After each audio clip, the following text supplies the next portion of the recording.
Okay, welcome to online classes. Lecture number 50 में हम लोग डिस्कस करते हैं कॉलम्स के बेस्ड पे न्यूमेरिकल यूलर्स थ्योरी पे और रैंकाइन थ्योरी पे।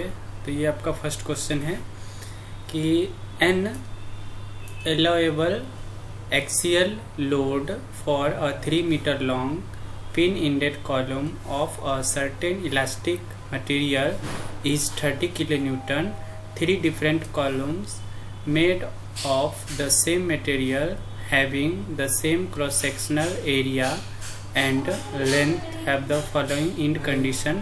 फर्स्ट है आपका वन इंड फिक्स है और दूसरा इंड आपका क्या है, फ्री है। सेकंड क्वेश्चन दिया है इसी में, बोथ इंड्स आपका क्या है, फिक्स है। और थर्ड इसमें है कि वन इंड फिक्स है और अदर इंड इज हिंज्ड है। ओके, हिंज्ड की जगह पे आपको क्वेश्चन में पिंड भी हो सकता है, पिंड जॉइंटेड है।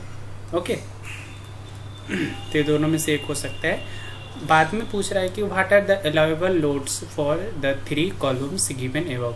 यानी तीनों कॉलम जो है आपका तीनों कंडीशन है, इसके लिए आपको अलाउएबल लोड्स भी फाइंड करने हैं। ओके, तो इस क्वेश्चन को देखिए, बहुत ही सिंपल क्वेश्चन है।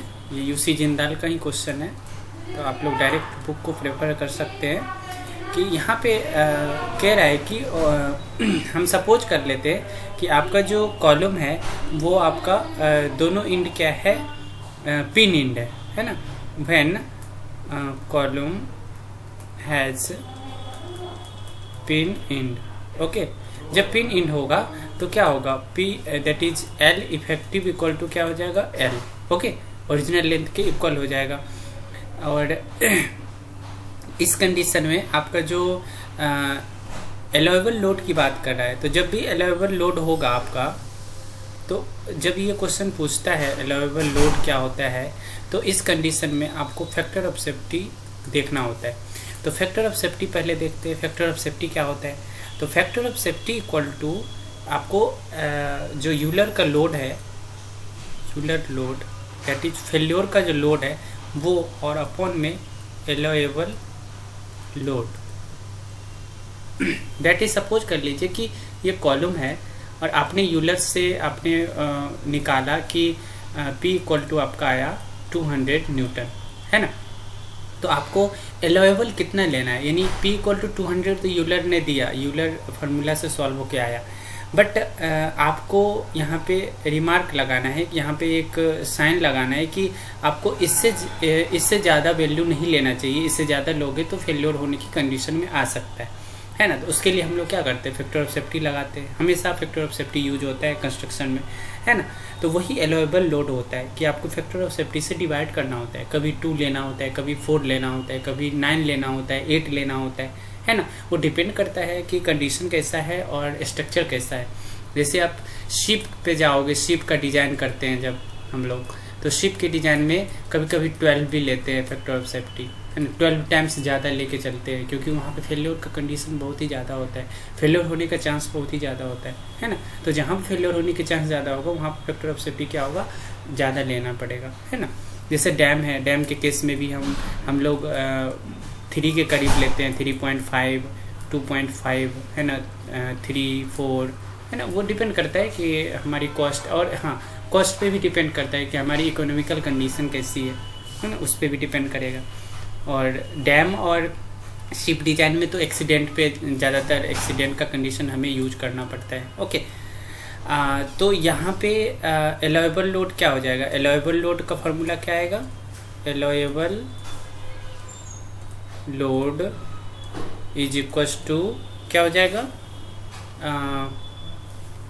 P upon factor of safety. Okay, तो P इक्वल टू क्या होगा, P इक्वल टू आपको पता है पाई स्क्वायर EI, यानी P Euler that is E से डिनोट कर सकते हो, U से कर सकते हो, जो भी लिखो, पाई square EI by L effective का स्क्वायर। तो LE लिख सकते हैं, L इफेक्टिव को हम आगे LE लिख के चलेंगे। तो L इफेक्टिव का स्क्वायर और इनटू में क्या हो जाएगा आपका फैक्टर ऑफ सेफ्टी। ओके, तो इसको सॉल्व करोगे आप, तो यहाँ से सॉल्व होके क्या आएगा, pi square EI divide by क्या आएगा, क्योंकि दोनों इंड आपको क्या है, पिंड है ना, हिंज है। तो हिंज में क्या होगा, L effective equal to L, तो ये हो गया L स्क्वायर और इंटू फैक्टर ऑफ सेफ्टी। और इसको सॉल्व करने के बाद देखिए यहाँ पे क्वेश्चन में क्या कह रहा है कि आपको अलाउएबल लोड दिया हुआ है ना। पिन इंडेड दिया हुआ है ना, तो पिन इंडेड दिया हुआ है तो ऑलरेडी आप पिन इंडेड की कंडीशन का आप निकाल रहे हो। तो अलाउएबल लोड आपको पता है कितना है, 30 है। तो क्या हो गया आपके पास जो एक कंडीशन आया कि पाई square EI divide by L square factor of safety. आपको वैल्यू पुट नहीं करना है, वैल्यू पुट करोगे तो फिर कैलकुलेशन ज़्यादा हो जाएगा। तो आपको फर्स्ट कंडीशन देखना है। फर्स्ट कंडीशन में क्या कह रहा है, वन इंड जो है वो आपका फिक्स है और अदर इंड क्या है, फ्री है। तो इस कंडीशन में क्या होता है, इस तरह से आपका डिफ्लेक्शन होता है, that is LE equal to 12 है ना। तो यहाँ पे क्या हो जाएगा, यहाँ पे आपको क्या निकालना है, इस कंडीशन में आपको अलाउएबल लोड फाइंड करना है। तो अलाउएबल लोड क्या हो जाएगा, अलाउएबल लोड आपका हो जाएगा pi square EI by LE का square into factor of safety है ना। तो क्या होगा इस कंडीशन में, LE क्या है आपका 2L pi square EI by 4L square into factor of safety. और आपको पता है ऊपर से इतने का वैल्यू आपको 30 है, तो क्या होगा 30/4 दैट इज 7.5 किलो न्यूटन। ठीक है। सेकेंड कंडीशन क्या है, सेकेंड देखिए, बोथ इंड्स आर फिक्स्ड, दोनों इंड्स आपका फिक्स्ड है। बहुत ही सिंपल क्वेश्चन है, हार्ड नहीं है। तो ये आपका मिडिल पे होगा, ये जो है LE इक्वल टू L/2। तो यहाँ पे अलाउएबल लोड क्या हो जाएगा,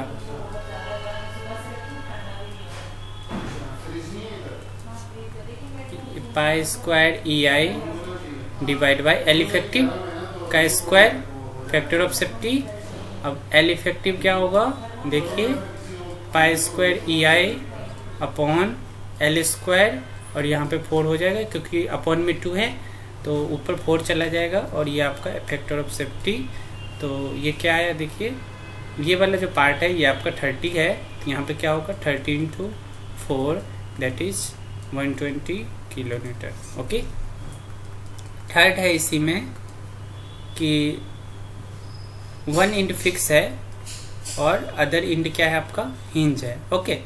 तो इस कंडीशन में क्या होगा, इस कंडीशन में जो L इफेक्टिव है वो क्या होगा, LE इक्वल टू L/√2। तो यहाँ पे अलाउएबल लोड क्या होगा, allowable load pi square EI by L effective का स्क्वायर फैक्टर ऑफ सेफ्टी। तो यहाँ से सॉल्व करेंगे तो क्या आएगा, pi square EI divide by L square, और √2 नीचे है तो ऊपर चला जाएगा 2, और ये फैक्टर ऑफ सेफ्टी। ओके। तो ये आपका 30 है, तो 30 × 2 कितना हो गया, 60 किलो न्यूटन। ओके। तो ये क्वेश्चन कंप्लीट हो गया। नेक्स्ट क्वेश्चन देखते हैं। नेक्स्ट क्वेश्चन है आपका question number 2।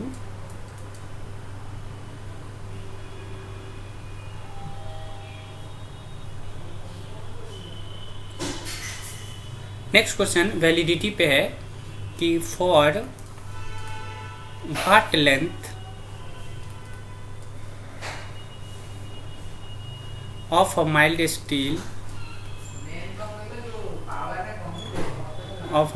Steel bar 5 centimetre diameter used as a strut, the Euler's theory is applicable if the ultimate compressive strength is 0.35 kilonewton per mm square and capital E equal to 210 kilo Newton पर mm square. UC Jindal में ई का value generally दिया होता है, but आप काजमी और other book देखोगे तो उसमें ई का वैल्यू नहीं दिया रहेगा, मटेरियल दिया रहेगा। मटेरियल के अकॉर्डिंग आप ई एज्यूम करोगे, है ना। एक दो वैल्यू याद कर लेना कि स्टील का कितना होता है और एल्युमिनियम का कितना होता है ना। ये सब याद कर लेना, नेट पे सर्च कर लेना, मिल जाएगा, है ना। तो 210 हो गया एंड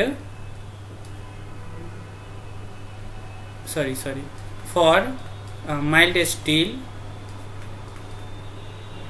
ओके, फर्स्ट कंडीशन है इसमें when both ends are hinged, and second condition है when one end is hinged, one end is hinged and other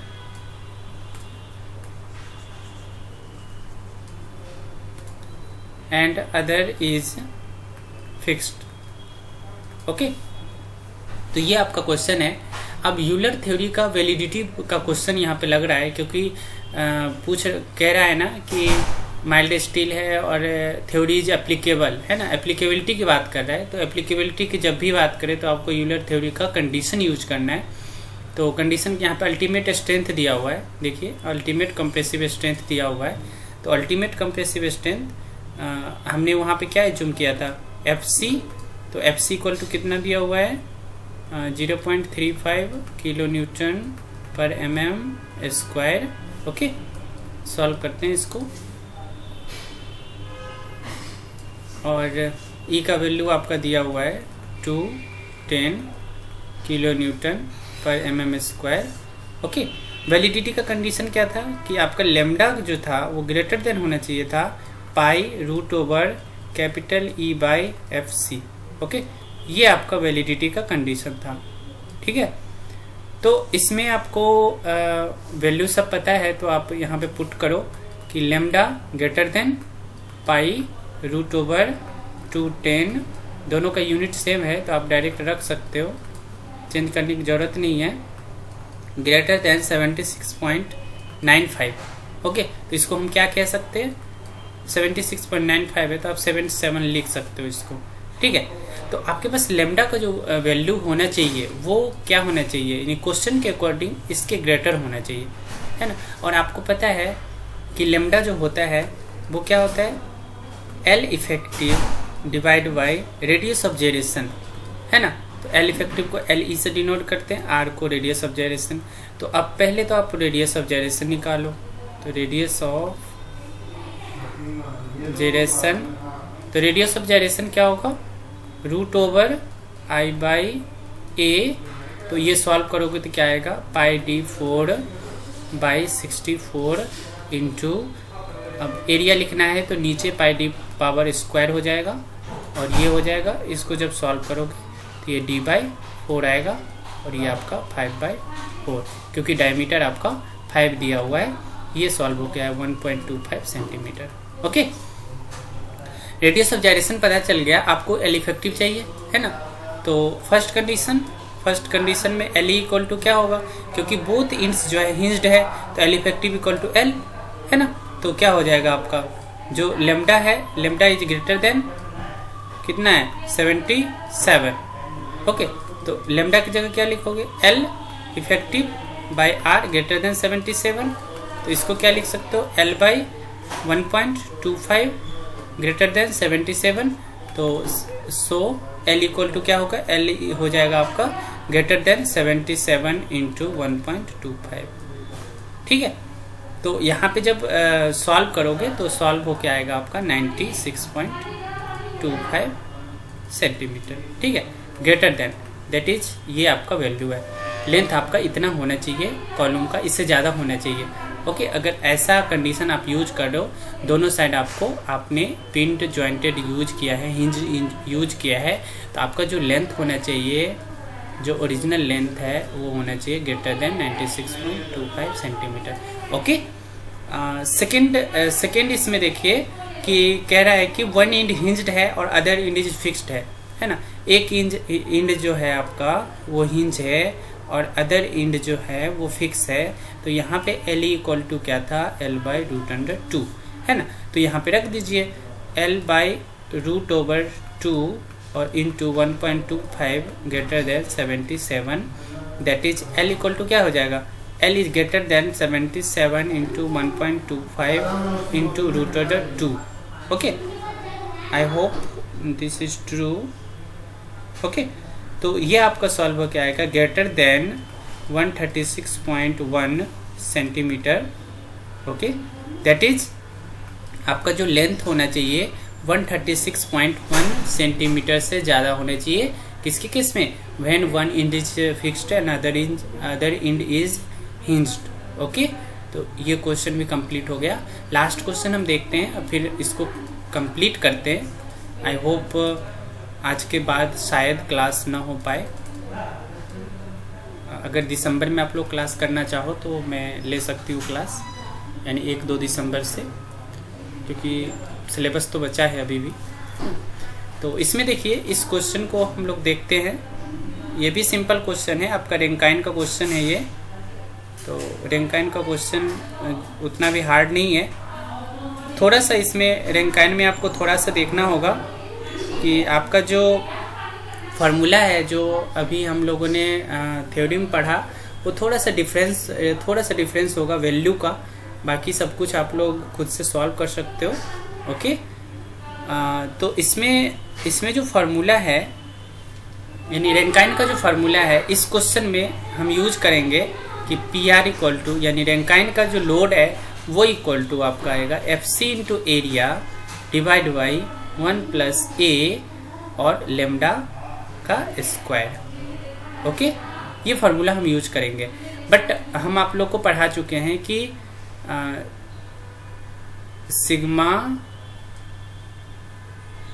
sigma equal to A divide by 1+B lambda square, कुछ इस तरह से पढ़ा चुके हैं, है ना। क्योंकि क्वेश्चन में जो चीज़ जिस तरह से दिया रहेगा उस तरह से हमें सॉल्व करना होगा। हमेशा ये जो कोएफिशिएंट है, ये वाला जो कोएफिशिएंट है, ये हमेशा अपॉन में लिखा होगा, 1/, समथिंग दिया होगा, है ना। तो अगर क्वेश्चन में आपको A लिख दिया, A इक्वल टू समथिंग, और अपॉन में लिख दिया 1/, समथिंग, तो आप समझ लो ये वाला फार्मूला यूज कर रहा है। नहीं तो आप ये वाला फार्मूला यूज करो। ओके, क्योंकि यहाँ सिग्मा है, यहाँ आपको P है, यहाँ लोड है और वहाँ स्ट्रेस है ना। रैंकाइन का स्ट्रेस है, ये एरिया है, इधर आ जाएगा PR/A, तो स्ट्रेस हो जाएगा। और FC है, FC को हमने A माना था वहाँ पे, है ना। सब चीज़ सेम ही है, तो थोड़ा सा डिफरेंस है। ओके, अलग अलग ऑथर जो होते हैं ना, अलग अलग फार्मूला यूज कर लेते हैं, है ना, नोटेशन अलग अलग यूज कर लेते हैं। तो इस क्वेश्चन को देखते हैं जल्दी से, है ना। ये क्वेश्चन है आपका कि a hollow cast iron column 200 mm outside dia and 150 mm inside dia, 8 meters long, has both ends fixed. Okay, it is subjected to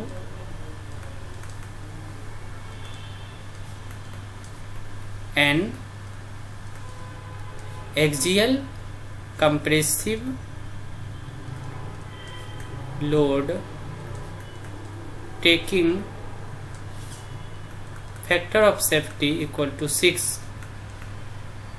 Then determine the shape, Rankine's buckling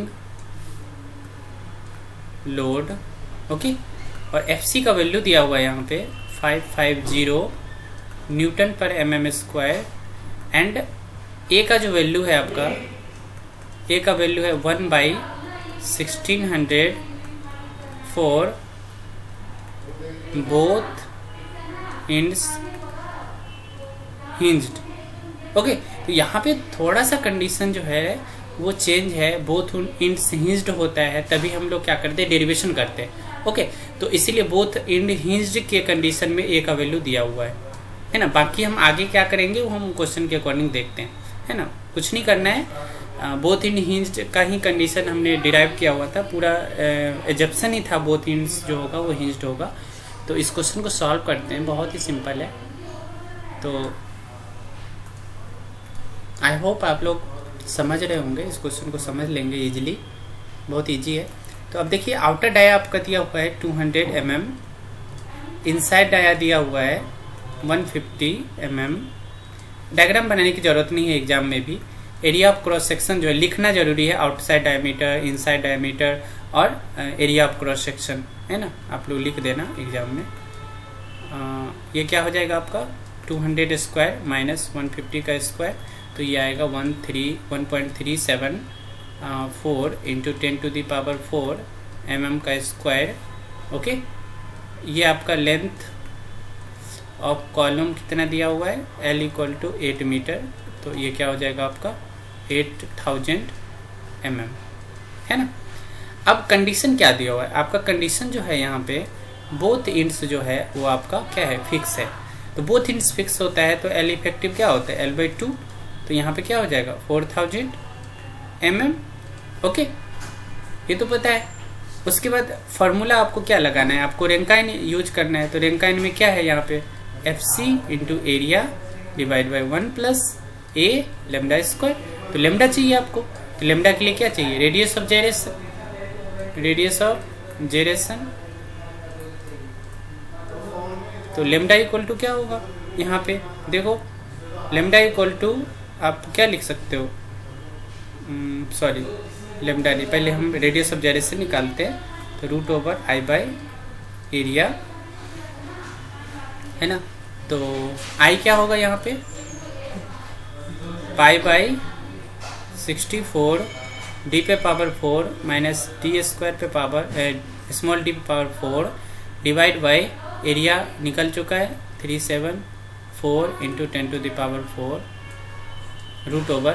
आप डायरेक्ट इसको ऐसे लिख सकते हो कि ये आपका क्या है A² माइनस B², तो D² minus capital D² minus small d² और into capital D² plus small d², और नीचे एरिया में क्या होता है माइनस वाला टर्म होता है, तो एरिया वाला कट जाएगा, कैंसिल आउट हो जाएगा, और ये अपॉन में 4 होता है, तो ये आपका क्या हो जाएगा, डायरेक्ट आप 16 लिखोगे अंदर तो ये 4 बाहर आ जाएगा। डायरेक्ट आपके बुक में लिखा हुआ है D² प्लस D² और डिवाइड बाई 4, है ना। तो डायरेक्ट इसको सॉल्व करोगे तो ये आएगा आपका कुछ वैल्यू आएगा। ओके, देखते हैं 150 स्क्वायर डिवाइड बाई 4, तो डायरेक्ट k² यहाँ पे लिखा हुआ है कि k² इक्वल टू आ रहा है आपका 6.25 into 10⁴ divide by 4 into 4। Okay, और यहाँ पे क्या था a इंटू लेमडा स्क्वायर, और लेमडा स्क्वायर क्या है L का स्क्वायर बाई R का स्क्वायर। ओके, तो R नीचे है तो यहाँ से आप निकालना चाहो a into L² by R², direct आप वहाँ पे पुट भी कर सकते हो, जरूरी नहीं ये सब निकालना, चलो क्या फ़र्क पड़ता है, डायरेक्ट निकालो FC into A divide by 1 + A into L effective का स्क्वायर डिवाइड बाई K का स्क्वायर। तो यहाँ पे FC देखो कितना है, FC आपका 550 इंटू एरिया कितना है 1.374 और इंटू 10⁴ और डिवाइड बाई 1 प्लस A क्या होगा आपका, A यहाँ पे कितना है, A है आपका 1/1600। ओके, तो 1/1600 आपका किधर चला जाएगा, ये एरिया ऊपर है 1/1600 यहाँ पे होगा, और LE कितना है, LE आपका 4000 mm² है। आप लोग देख लेना, यूनिट देख लेना खुद से, है ना, यूनिट का लोचा हो सकता है। और के का वैल्यू कितना है, के स्क्वायर कितना है 6.25 इंटू 10⁴, और ये नीचे है तो ये ऊपर चला आएगा 4 इंटू 4। ओके, तो इसको जब हम सॉल्व करेंगे तो ये सॉल्व हो के आ रहा है कितना 2122.8 किलो न्यूटन। ओके, अब क्वेश्चन में फैक्टर ऑफ सेफ्टी दी हुई है कितनी, factor of safety equal to 6 है ना। तो सेफ कितना होगा वैल्यू, सेफ रैंकाइन लोड्स क्या होगा, अगर सपोज कर लीजिए कि क्वेश्चन में नहीं दिया, सेफ रैंकाइन लोड नहीं पूछा, अलाउएबल लोड पूछ दिया और फैक्टर सेफ्टी डाल दिया क्वेश्चन में, तो आप लोग क्या करोगे 6 से डिवाइड करोगे, यही क्या होगा आपका अलाउएबल लोड, है ना। जैसे प्रीवियस क्वेश्चन में था अलाउएबल लोड, तो फैक्टर ऑफ सेफ्टी यूज कर रहे थे, इसी तरह से यहाँ पे भी होगा, दैट इज 353.8 किलो न्यूटन। ठीक है, ओके, थैंक यू।